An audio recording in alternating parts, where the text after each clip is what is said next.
नमस्कार दोस्तों, स्वागत है आपका हमारे YouTube channel agri expert Asim में। मैं गोविंद मेवाड़ा और आप देख रहे हैं इतिहास की स्पेशल सीरीज इतिहास राजस्थान का। दोस्तों, इस सीरीज में हम बात कर रहे हैं राजस्थान जीके से संबंधित या राजस्थान की हिस्ट्री से संबंधित वो सारे टॉपिक जो एग्जाम की दृष्टि से बहुत महत्वपूर्ण है। बहुत सारे क्वेश्चन यहाँ से पूछे जाते हैं। हम पढ़ रहे हैं दोस्तों मेवाड़ रियासत या मेवाड़ राजवंश के बारे में, और हमने पिछले 2 वीडियो में बात की थी महाराणा कुंभा के बारे में। दोस्तों, प्रथम वीडियो में हम बात कर चुके थे इनके प्रारंभिक जीवन की, इनके राज्याभिषेक की और इनके राज्याभिषेक के समय आने वाली बहुत सारी समस्याओं की, और उसके बाद मेवाड़, मालवा और गुजरात के आक्रमणों की हम बात कर चुके थे। उसके बाद हमने दूसरे वीडियो में बात की थी इनके द्वारा स्थापत्य कला में कौन कौन से दुर्गों का निर्माण किया गया था, कौन कौन से मंदिरों का निर्माण किया गया था, और मुख्य इमारत विजय स्तंभ के बारे में हम पढ़ चुके थे।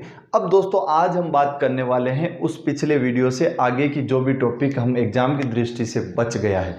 दोस्तों, अगर हम बात करें कि आज क्या क्या हम बात पर करने वाले हैं, तो आज हम बात करेंगे इनके समय साहित्यकारों के बारे में, इनके समय के वास्तुकारों के बारे में जिनको इनका आश्रय प्राप्त था। इनके दरबार में ऐसे साहित्यकार, वास्तुकार रहा करते थे। उसके बाद हम बात करेंगे स्पेशली मंडन के बारे में। उसके बाद हम बात करेंगे इनकी संगीतज्ञ विदुषी पुत्री रमाबाई के बारे में। उसके बाद हम बात करेंगे इनके अंतिम समय के बारे में कि इनका अंतिम समय कहाँ बीता। तो दोस्तों, आज हम शुरुआत करते हैं महाराणा कुंभा के भाग 3 की।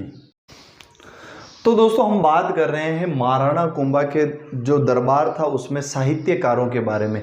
जहाँ तक बात की जाए, ये शासक जितने योद्धा थे, युद्ध कुशल योद्धा थे, जितने स्थापत्य कला के प्रेमी थे, उतने ही ये विद्वान भी माने जाते।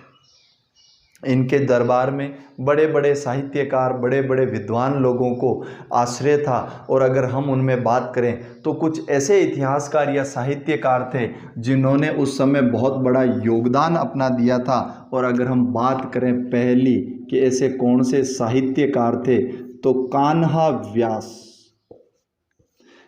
व्यास नामक जो साहित्यकार थे, ये किसके दरबार में थे या किसके दरबार में आश्रय प्राप्त था?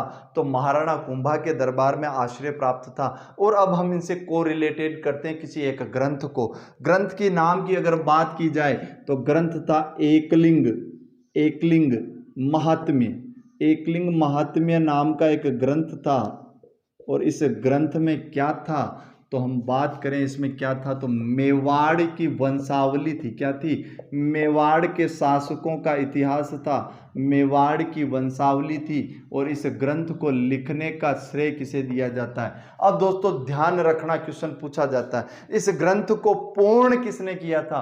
कान्हा व्यास ने किया था। इस ग्रंथ की शुरुआत किसने की थी या प्रथम भाग किसने लिखा था? महाराणा कुंभा ने लिखा था। और प्रथम भाग को क्या कहा जाता है? राजवर्णन कहा जाता है। एकलिंग महात्म्य का जो प्रथम भाग है वो क्या कहलाता है? राजवर्णन कहलाता है। और इस राजवर्णन नामक भाग को किसने लिखा था? तो महाराणा कुंभा ने लिखा था। यानी अगर बात आ जाए कि शुरुआत किसने की थी, राणा कुंभा ने की थी, लेकिन एकलिंग महात्म्य को पूर्ण करने का श्रेय किसे दिया जाता है? तो वो पूर्ण करने का श्रेय किसे दिया जाता है? कान्हा व्यास को दिया जाता है। पहला भाग राणा कुंभा ने लिखना शुरू किया, लिख दिया, फिर कहा भैया अब मेरे से पूरा नहीं होता है, अब अगला जो पार्ट है वो पूरा करना है आपको। किसको ये जिम्मेदारी दे दी? कान्हा व्यास को दे दी। उसके बाद दोस्तों, एक और इतिहासकार या साहित्यकार की, माफ कीजिएगा, हम बात करेंगे अत्रि। कवि अत्रि के नाम से ये प्रसिद्ध थे इनके दरबार में। और कवि अत्रि ने भी एक प्रमुख भूमिका निभाई थी इनके इतिहास या इनकी स्थापत्य कला के अंदर। अगर हम बात करें तो इन्होंने क्या किया था? कीर्ति स्तंभ प्रशस्ति शुरुआत की थी। कीर्ति स्तंभ प्रशस्ति को लिखने की जो शुरुआत की थी वो किस व्यक्ति ने की थी? कवि अत्रि ने की थी। कीर्ति स्तंभ प्रशस्ति जो है वो आपकी चित्तौड़ के विजय स्तंभ के पास लगी हुई मानी जाती है। और ये लिखने का जो श्रेय दिया जाता है वो किसे दिया जाता है? कवि अत्रि को दिया जाता है। अब यहाँ पे भी थोड़ा सा कन्फ्यूजन है। क्या कन्फ्यूजन है? क्वेश्चन पूछ लिया जाए किस हद पे से, वो हमें आंसर वहां पे डिसाइड करना पड़ेगा। कि हमें पूछ लिया कि कीर्ति स्तंभ प्रशस्ति की शुरुआत लिखने की किसने की थी, कवि अत्रि ने की थी। प्रस्तुति की शुरुआत किसने की थी, वो कवि अत्रि ने की थी। लिखते लिखते इनका देहांत हो जाता है, ये पूर्ण नहीं कर पाते। बहुत सारी चीजें हैं जहां पे जिसने शुरू किया था वो पूर्ण नहीं कर पाता है, किसी भी कारण से रहा हो। अगर हम बात करें वंश भास्कर की, सूर्यमल मिश्रण लिखना शुरू किए थे, पूरी नहीं कर पाए, उसको उनके दत्तक पुत्र मुरारी दान ने पूरा किया था। बात करें हम पृथ्वीराज रासो की, तो चंद्रबरदई पूर्ण नहीं कर पाए थे, उनके दत्तक पुत्र ने पूर्ण किया था। बात करें हम एकलिंग महात्म्य की, तो प्रथम भाग राजवर्णन महाराणा कुंभा ने लिखा था, पूर्ण नहीं कर पाए, पूर्ण किया था कान्हा व्यास ने। और अगर हम यहाँ बात करें कीर्ति स्तंभ प्रशस्ति की, तो शुरुआत तो किसने कर दी थी, कवि अत्रि ने कर दी थी, लेकिन इसे पूर्ण करने का जो श्रेय दिया जाता है वो महेश व्यास को दिया जाता है। किसको दिया जाता है, महेश व्यास को दिया जाता है। अब बात करें, इसने जो लिखना शुरू किया था वो महेश व्यास को क्यों दिया गया था, ऐसा क्या था, ये क्या था, अत्रि का पुत्र था। अत्रि का क्या था, पुत्र था। पापा ने जो कार्य पूर्ण किया है, पापा पूर्ण नहीं कर पाए, कौन करेगा, अब उनका पुत्र करेगा। कौन है, महेश व्यास। इसे क्या कहा जाता है, तो इसे कीर्ति स्तंभ प्रशस्ति पूर्ण करने का श्रेय दिया जाता है। कीर्ति स्तंभ प्रशस्ति, कीर्ति स्तंभ प्रशस्ति पूर्ण करने का श्रेय, पूर्ण करने का श्रेय किसे दिया जाता है, कवि महेश व्यास को दिया जाता है। ये अत्रि के पुत्र थे। उसके बाद दोस्तों अगर हम बात करें अगली मंडन के बारे में, इसको मैं मिटा लेता हूं दोस्तों, ऊपर हम बात करेंगे। अगर आप स्क्रीनशॉट लेना चाहते हैं तो ले लीजिए।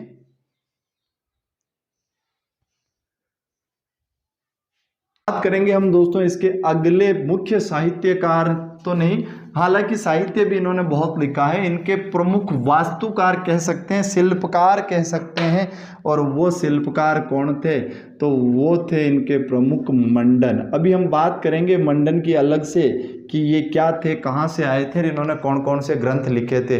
तो अगर कोई क्वेश्चन पूछ ले कि राणा कुंभा का प्रमुख शिल्पकार या प्रमुख वास्तुकार कौन था, तो कौन था, वो मंडन था। और मंडन कहा जाता है कहाँ के निवासी थे, ये प्रमुखतया गुजरात के निवासी माने जाते हैं। और महाराणा कुंभा ने जितना भी निर्माण कार्य करवाया है उनमें इनका अतुलनीय योगदान रहा था। उसके बाद दोस्तों हम बात करते हैं अगला एक और साहित्यकार है, और वो साहित्यकार है, वास्तुकार भी हैं, गोविंद। और गोविंद कौन थे, ये शिल्पकार मंडन के पुत्र थे। कौन थे, मंडन के पुत्र थे। और इन्होंने राणा कुंभा के शासन काल में रहते हुए कलानिधि कुछ ग्रंथों का निर्माण किया था। इन्होंने वास्तुशास्त्र या निर्माण में कलानिधि, द्वार दीपिका नामक ग्रंथों का निर्माण इनके द्वारा किया गया था। कलानिधि, द्वार दीपिका नामक ग्रंथों का निर्माण इनके द्वारा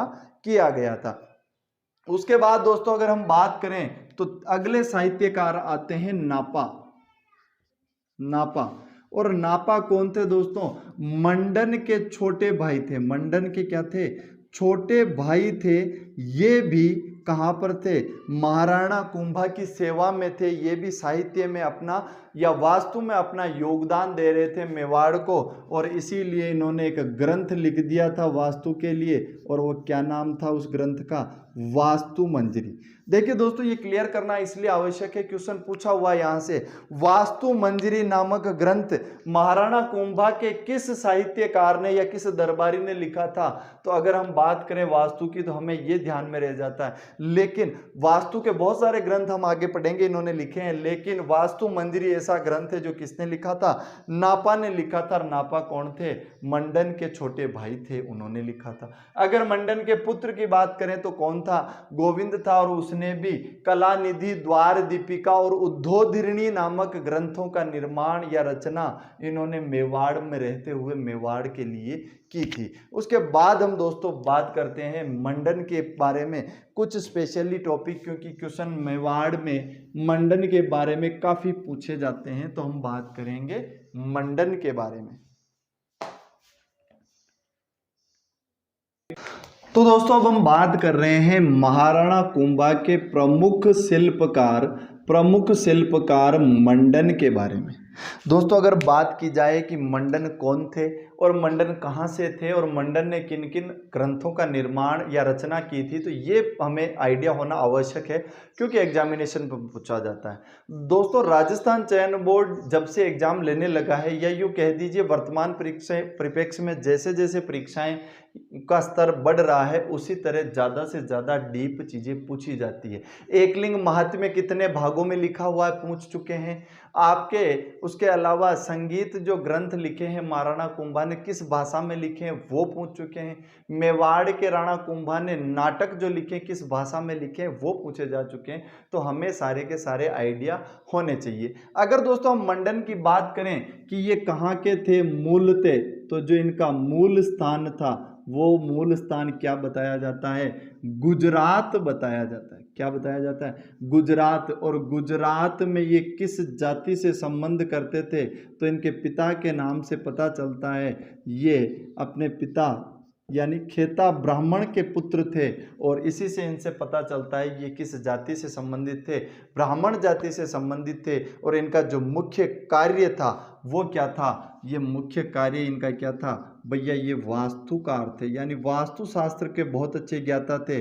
अगले क्या थे, ये शिल्पकार थे। अगर वास्तुशास्त्र आप जान रहे हो तो शिल्प कराने की कला आप में आती है कि हमें कहाँ शिल्प किस तरह का कराना चाहिए। और उसके बाद में इन्होंने बहुत सारे ग्रंथ लिख लिए, तो ये क्या हो गए, साहित्यकार हो गए। अब इनके बारे में पूछ लिया जाए तो ये क्या थे, ये महाराणा कुंभा के, किसके, महाराणा कुंभा के प्रमुख शिल्पकार थे। क्या थे, प्रमुख शिल्पकार या वास्तुकार थे। इनके बगैर राणा कुंभा ने किसी भी निर्माण कार्य को नहीं करवाया। उसके बाद क्वेश्चन पूछा जाता है कुंभलगढ़ दुर्ग का प्रमुख शिल्पकार कौन था। कुंभलगढ़ दुर्ग का प्रमुख शिल्पकार कौन था, तो कुंभलगढ़ दुर्ग का प्रमुख शिल्पकार भी कौन था, यही थे मंडन। कुंभलगढ़ दुर्ग का प्रमुख शिल्पकार या वास्तुकार। अब दोस्तों अगर यही चीज आपके लिए विजय स्तंभ के लिए पूछ लिया जाए तो वहां मंडन नहीं थे, याद रखिएगा। हमने लिखे थे जेता, नापा और पूंजा, इन तीनों ने वहां मिलकर कार्य किया था। लेकिन अगर हम बात करें कुंभलगढ़ की, तो कुंभलगढ़ का जो प्रमुख वास्तुकार था वो कौन था, मंडन था।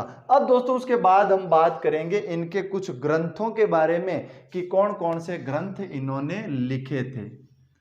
किसने, मंडन ने। अगर दोस्तों हम बात करें तो प्रसाद मंडन नामक ग्रंथ इन्होंने लिखा था, प्रसाद मंडन,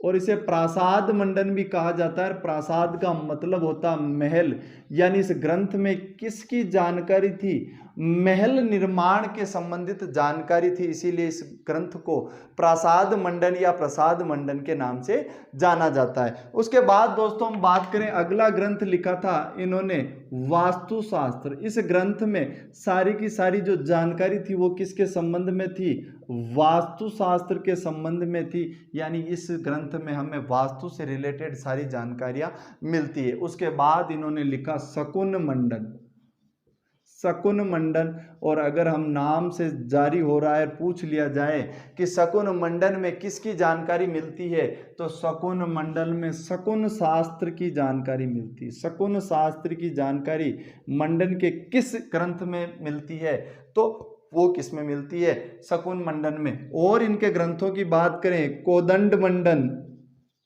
कोदंड मंडन, रूप मंडन, रूप मंडन, या इसी को हम रूपावतार के नाम से जानते हैं। अलग और नाम रूप मंडन की बात करें तो रूपावतार के नाम से जानते हैं। ये सारे के सारे दोस्तों जितने भी ग्रंथ हैं वो किसके हैं, वो मंडन के। प्रासाद मंडन महल निर्माण के लिए, वास्तु में वास्तुशास्त्र, शकुन मंडल में शकुन शास्त्र, कोदंड मंडन और उसके बाद में रूप मंडन इनके प्रमुख ग्रंथ हैं।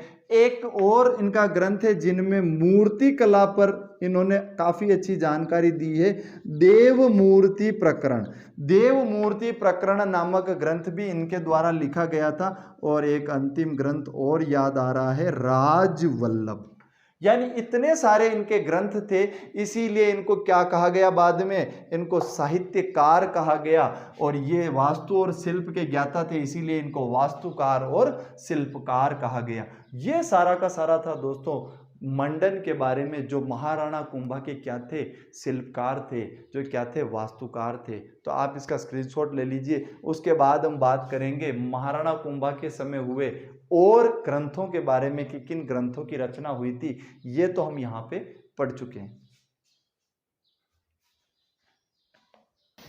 मंडन के बाद दोस्तों हम बात करेंगे महाराणा कुंभा द्वारा रचित ग्रंथों के बारे में, क्योंकि कहा जाता है महाराणा कुंभा स्वयं बहुत विद्वान थे और इनके द्वारा बहुत सारे ग्रंथों का निर्माण किया गया है, रचना की गई है।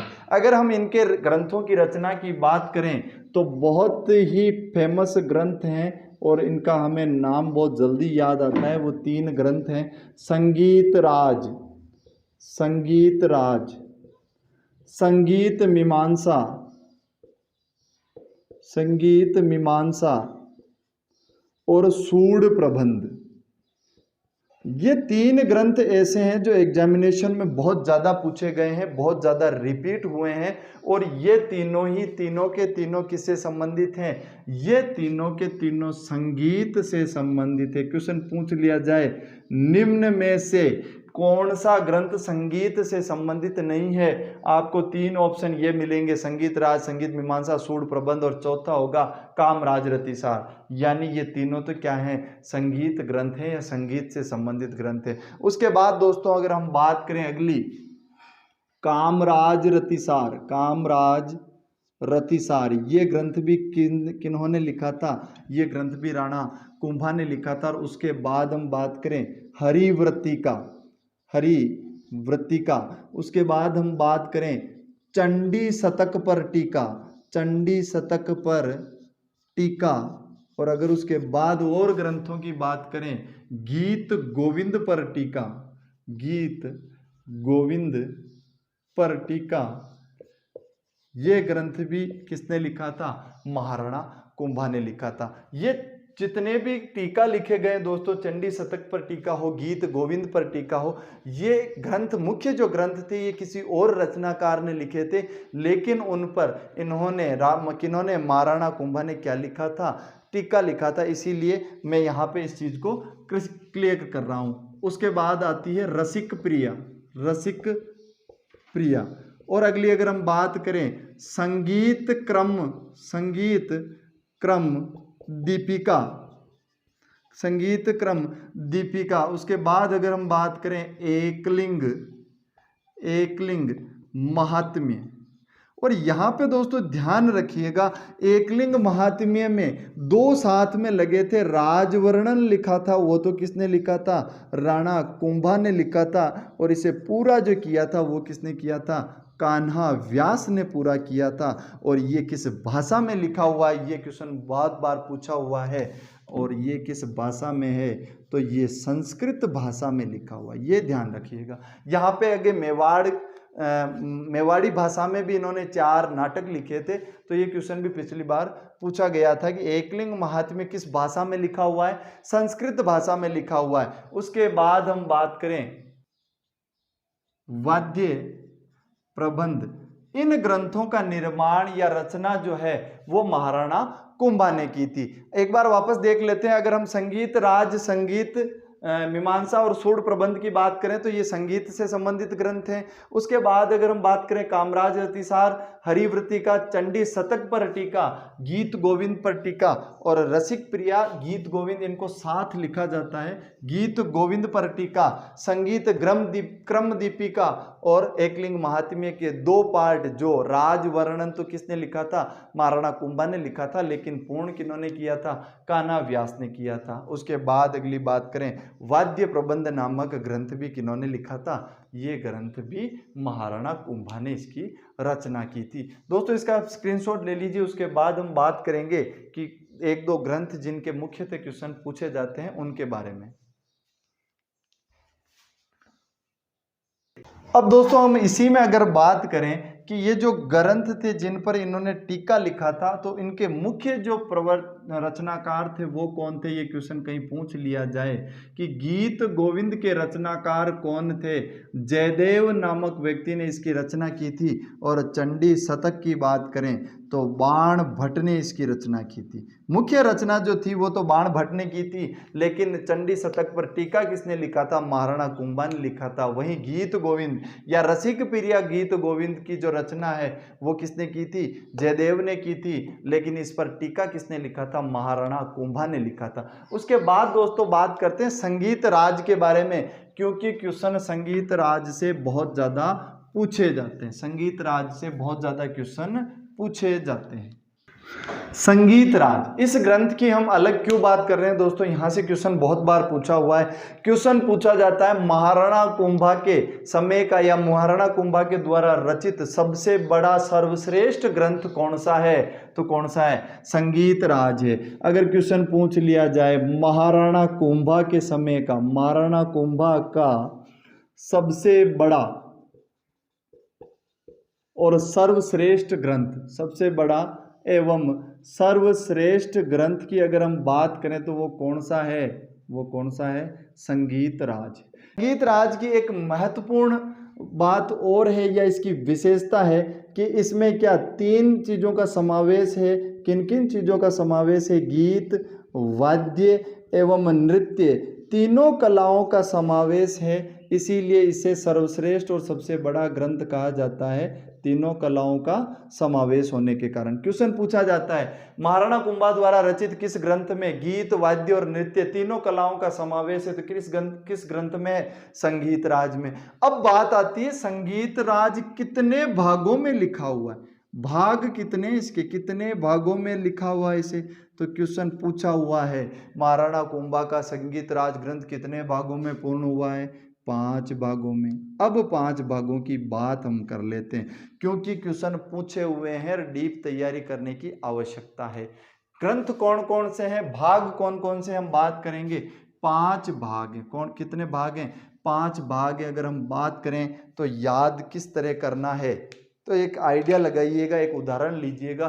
श्याम एक पाठ पढ़ता है, क्या पढ़ता है, श्याम एक पाठ पढ़ने की कोशिश करता है, लेकिन उसका मन नहीं लगता तो वो क्या करेगा, किसी वाद्य को बजाएगा, और वाद्य जब बजा रहा है तो उसे रस आएगा, और रस के साथ वो क्या करेगा, गीत गाएगा, और गीत गाते गाते श्याम क्या कर रहा है, श्याम नाच उठता है। इसी से इसके भाग हम तैयार कर सकते हैं कि क्या कर रहा है, श्याम क्या कर रहा है, पाठ पढ़ रहा है। इसीलिए इस ग्रंथ के भाग का नाम क्या हो जाएगा, पाठ रत्न कोश। उसके बाद उसने क्या किया, मन ने लगा वाद्य बजाया, तो वाद्य रत्न कोश। उसके बाद जब ये वाद्य बजा लेता है तो उसे थोड़ा रस आता है पढ़ने में, और इस तीसरे भाग को हम क्या कहेंगे, रस रत्न कोश कहेंगे, रस रत्न कोश कहेंगे। और जब हम इसे रस आ गया तो ये क्या करेगा, इसके बाद ये गीत गाएगा, क्या करेगा, गीत गाएगा। इसीलिए इस चौथे भाग को क्या कहते हैं, गीत रत्न कोश कहते हैं। और गीत गाते हुए ये अनकंट्रोल हो गया, क्या करने लग गया, ये नृत्य करने लग गया। इसीलिए श्याम इस अंतिम भाग को हम क्या कहेंगे, नृत्य रत्न कोश कहेंगे। ये संगीत राज के 5 मुख्य भाग हैं जिन्हें आप याद कर सकते हैं इस तरह से। और अगर पूछ लिया जाए कि 5 भाग कौन कौन से थे, तो आप बता सकते हैं कि पाठ रत्न कोश, वाद्य रत्न कोश, रस रत्न कोश, गीत रत्न कोश और नृत्य रत्न कोश, इसके 5 भाग हैं। सबसे बड़ा सर्वश्रेष्ठ ग्रंथ है, और इसमें तीनों कलाओं, तीनों विधाओं का समावेश है, गीत, वाद्य और नृत्य विधाओं का समावेश है। लिखा किसने था, महाराणा कुंभा ने लिखा था। तो दोस्तों इसका स्क्रीनशॉट ले लीजिए। उसके बाद हम बात करेंगे महाराणा कुंभा की पुत्री रमाबाई के बारे में। तो दोस्तों संगीत राज के बाद हम बात करेंगे राणा कुंभा की पुत्री, जिनका इतिहास में बहुत ज्यादा नाम है, और इतिहास की इस नाम के कारण एग्जामिनेशन की दृष्टि से भी हमारे ये महत्वपूर्ण है, बहुत बार क्वेश्चन पूछा हुआ है। तो इनकी जो पत्नी, माफ कीजिए, पुत्री जो थी वो किस नाम से प्रसिद्ध थी, तो इनका जो मुख्य नाम था या मूल नाम था वो तो क्या था, रमाबाई था। लेकिन इनके अन्य नाम की जानकारी मिलती है, जावर के पास एक शिलालेख मिलता है और उस वक्त जावर को उस शिलालेख में योगिनी पट्टनम का नाम दिया जाता है और उसी शिलालेख से ये पता चलता है कि राणा कुंभा की जो पुत्री थी रमाबाई, जिनको एक उपनाम से जाना जाता था और उस वक्त किस नाम से जाना जाता था, वागीश्वरी नाम से जाना जाता था। अब दोस्तों ये वागीश्वरी क्यों, वागीश्वरी का अगर हम संधि विच्छेद करने जाएं, वाक ईश्वरी यानी ऐसी देवी, कौन सी देवी, जिसकी कंठ पे सरस्वती विराजित हो, जो यानी ये मुख्य रूप से संगीतज्ञ थी, विद्वान संगीतज्ञ थी, इसीलिए ये वागीश्वरी कहलाई। और ये उपनाम हमें कहाँ मिलता है, जावर के शिलालेख में। कहाँ मिलता है, जावर के शिलालेख में। और ये जावर कहाँ है, ये जावर उदयपुर जिले में जावर माइंस नामक स्थान जो हम सुनते हैं वहां पर है। और इसी स्थान पर पाए गए शिलालेख में क्या कह दिया, रमाबाई को वागीश्वरी कह दिया। उसके बाद अगर दोस्तों हम बात करें कि इनका विवाह कहाँ हुआ था, तो इनका विवाह जो है वो गुजरात में हुआ था। गुजरात के कौन से व्यक्ति के साथ हुआ था, मंडलिक चतुर्थ के साथ हुआ था। मंडलिक चतुर्थ नामक व्यक्ति के साथ इनका विवाह हुआ था। लेकिन किसी कारणवश ये वापस मेवाड़ आ जाती है और मेवाड़ में ये महान संगीतज्ञ बनती है और इन्होंने कुछ स्थानों का निर्माण करवाया था। उस निर्माण की जानकारी भी हमें मिलती है और निर्माण की जानकारी हमें जब मिलती है तो क्या क्या इन्होंने बनाया था, तो रमा मंदिर और रमा कुंड का निर्माण इन्होंने करवाया था। रमा कुंड और रमा स्वामी मंदिर या रमा मंदिर का निर्माण किसने करवाया था, कुंभा या राणा कुंभा की पुत्री रमाबाई ने करवाया था। ये इनके बारे में जनरल आइडिया हो गया। दोस्तों यहां तक तो पूछा हुआ है कि रमाबाई का जो उपनाम है वो क्या है, वागीश्वरी है। ये उपनाम कहां मिलता है, जावर के शिलालेख में मिलता है। और इसी शिलालेख में जावर को क्या कहा गया है, योगिनी पट्टनम कहा गया है। क्या कहा गया है, योगिनी पट्टनम कहा गया है। और इनका विवाह कहाँ हुआ था, तो गुजरात। और गुजरात में भी अगर आप स्पेशल पढ़ना चाहें, गुजरात के जूनागढ़ नामक स्थान पर इनका विवाह हुआ था। किस व्यक्ति के साथ हुआ था, मंडलिक चतुर्थ के साथ हुआ था। और अगर हम बात करें इन्होंने मेवाड़ में निर्माण कार्य क्या करवाए थे, तो रमा कुंड और रमा स्वामी मंदिर या रमा मंदिर के नाम से इन्होंने दो निर्माण इनके बताए जाते हैं, जिसके प्रमाण हमें मिलते हैं। तो ये था दोस्तों इनकी पुत्री रमाबाई के बारे में। अब हम बात करेंगे महाराणा कुंभा की विशेष उपाधियों के बारे में। अगर दोस्तों हम बात करें किसी अन्य राजाओं के बारे में, तो मुख्यतः 1, 2 या 3 उपाधियों से उन्हें सुशोभित किया जाता था। लेकिन ये ऐसे शासक थे जिनकी मुख्यतः हम पढ़ना चाहें तो 10 से 15 उपाधियां ऐसी है जिनको एग्जामिनेशन में पूछा गया है। अन्यथा बहुत सारी उपाधियों से ये शासक सुशोभित थे। तो इनके बाद हम बात करेंगे इनकी उपाधियों के बारे में। आप इसका स्क्रीनशॉट ले सकते हैं। तो दोस्तों अगर हम महाराणा कुंभा की उपाधियों की बात करें कि ये किस किस उपाधि से सुशोभित थे, तो हम इनके बारे में काफ़ी सारी उपाधियां हैं जिनके बारे में हम आज पढ़ेंगे। इनको कहा जाता था दान गुरु। अब दान गुरु का तात्पर्य था जरूरतमंदों को ये दान दिया करते थे या आश्रित व्यक्तियों को ये दान दिया करते थे, इसीलिए इनको क्या कहने जाने लगा, दान गुरु। उसके बाद इनको महाराजा धीराज यानी राजाओं का राजा होने के कारण इनको क्या कह दिया गया, महाराजा धीराज कह दिया गया। उसके बाद इनको कहा जाता है छाप गुरु। और छाप गुरु क्यों कहा जाता था, छापामार युद्ध पद्धति में निपुण होने के कारण, छापामार युद्ध नीति में निपुण होने के कारण इनको क्या कहा जाता था, छाप गुरु कहा जाता था। उसके बाद बात करें दोस्तों हाल गुरु। और हाल गुरु क्यों कहा जाता था, गिरी दुर्गों का स्वामी या पहाड़ी दुर्गों का स्वामी होने के कारण इनको क्या कह दिया जाता था, हाल गुरु कह दिया जाता था। उसके बाद बात करें शैल गुरु। अब दोस्तों क्योंकि कंफ्यूजन होता है, हाल गुरु में कहीं पर्वत या पत्थर का जिक्र नहीं होता है, लेकिन शेल गुरु में शेल यानी पत्थर होता है। यहाँ पे इसका जो अभिप्राय है वो कुछ और है। शेल गुरु का तात्पर्य है युद्ध कला में निपुण होने के कारण, युद्ध कला में निपुण होने के कारण राणा कुंभा को क्या कहा जाता था, शेल गुरु कहा जाता था। उसके बाद अगर हम बात करें हिंदू सुल्तान, तो ये अपने समय में या तत्कालीन समय में हिंदू धर्म के सबसे बड़े शासक हुए, इसीलिए इनको क्या कहा जाता था, हिंदू सुल्तान कहा जाता था। उसके बाद हम बात करें इनको और क्या कहा जाता था, इनको अभिनव भट्टाचार्य कहा जाता था। क्या कहते थे, अभिनव भट्टाचार्य कहते थे। और अभिनव भट्टाचार्य क्यों कहा जाता था, संगीत कला में निपुण होने के कारण इनको क्या कहा जाता था, अभिनव भट्टाचार्य कहा जाता था। अगली अगर हम बात करें इनको, संगीत कला के कारण अभिनव भट्टाचार्य, और उसके बाद अगर हम बात करें तो इनको अश्वपति कहा जाता था। इनको क्या कहा जाता था, अश्वपति कहा जाता था। बहुत ज्यादा घोड़े ये रखते थे, घुड़सवार थे, अच्छे कुशल घुड़सवार होने के कारण इनको क्या कहा जाता था, अश्वपति कहा जाता, घुड़ सवार। इसके बाद इनको नरपति कहा जाता था, क्योंकि ये सभी नरों में श्रेष्ठ थे, व्यक्तियों में श्रेष्ठ थे, इसीलिए इनको नरपति कहा जाता था। इसके अलावा इनको नाटक राज कहा जाता था,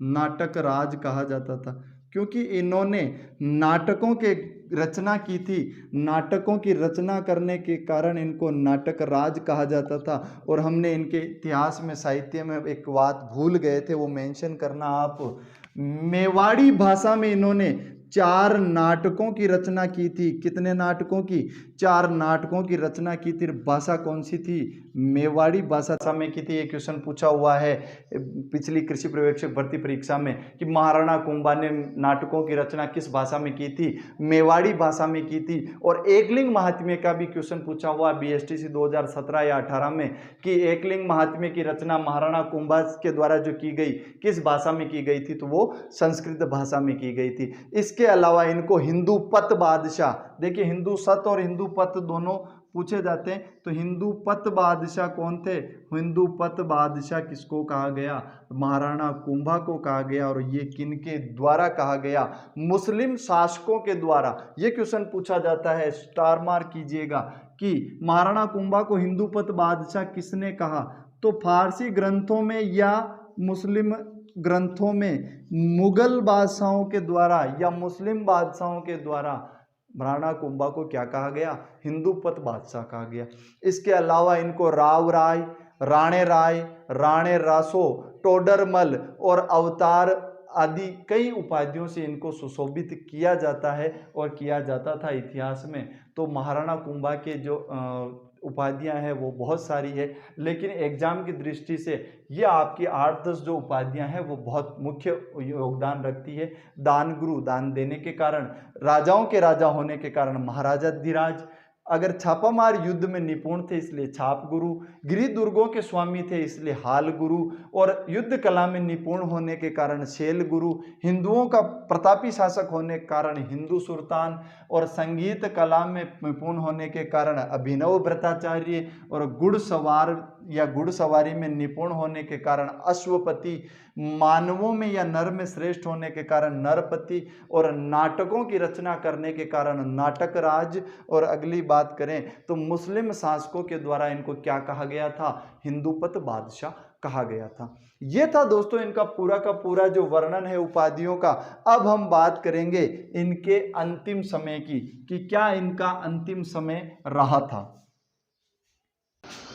तो दोस्तों अगर हम बात करें उपाधियों के बाद महाराणा कुंभा के अंतिम समय की कि अंतिम समय जो है राणा कुंभा का वो कैसा निकला, हमने कल बात की थी। इनका जो शासन काल है वो क्या है, 1433 से 1468 ईस्वी का है। तो हम बात कर रहे हैं अब अंतिम समय की।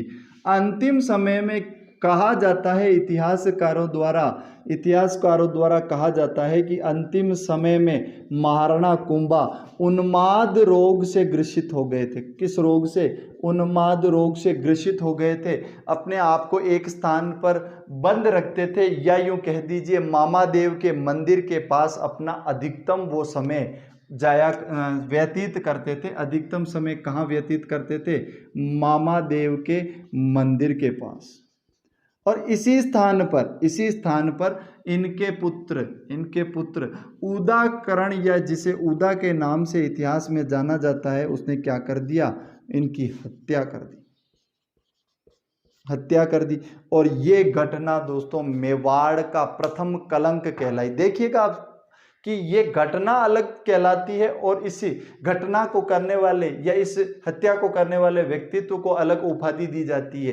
ये हत्या कब की गई? 1468 में ये हत्या की गई। और इस घटना को क्या कह दिया गया? मेवाड़ का प्रथम कलंक कह दिया गया। इससे पहले इस तरह की घटना मेवाड़ में नहीं हुई थी।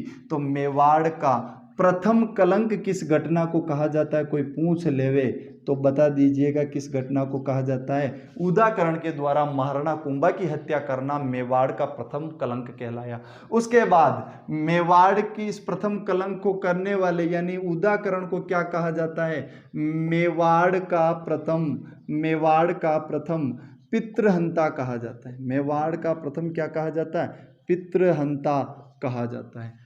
ये थे दोस्तों आज का वीडियो पूरा हुआ। और ये जो टॉपिक है महाराणा कुंभा, इसे हमने 3 पार्ट में पूर्ण किया है। अगर आपने पहले के पार्ट नहीं देखे, महाराणा कुंभा भाग 1 भाग 2, तो आपको डिस्क्रिप्शन बॉक्स में इसका लिंक मिल जाएगा, वहाँ से आप जाके देख सकते हैं। चैनल पर प्लेलिस्ट है राजस्थान जीके के नाम से, वहाँ से आप देख सकते हैं। और आई बटन में भी आपको इसका लिंक मिल जाएगा। तो उम्मीद करता हूँ दोस्तों कि ये सारे के सारे जो टॉपिक मैं आपके लिए लेके आ रहा हूँ, ये आपके लिए एग्जाम की दृष्टि से बहुत ज़्यादा लाभदायक सिद्ध होंगे। अगर आपको वीडियो अच्छा लगता है तो चैनल को जरूर सब्सक्राइब करें और वीडियोस को ज़्यादा से ज़्यादा शेयर करें, लाइक करें। और जो भी कमेंट्स आप लिखना चाहते हैं वो आप अपने कमेंट्स और फीडबैक कमेंट्स के जरिए लिख सकते हैं। इसके अलावा भी अगर आपको राजस्थान जीके और एग्रीकल्चर के संबंधित कोई भी कन्फ्यूजन अगर है तो आप कमेंट बॉक्स में लिख सकते हैं। पर्सनली मेरे व्हाट्सअप नंबर भी आपको चैनल पर अवेलेबल है, वहाँ आप लिख सकते हैं। मेरा फेसबुक पेज इस पर अटैच है, वहाँ पे आप लिख सकते हैं। आपको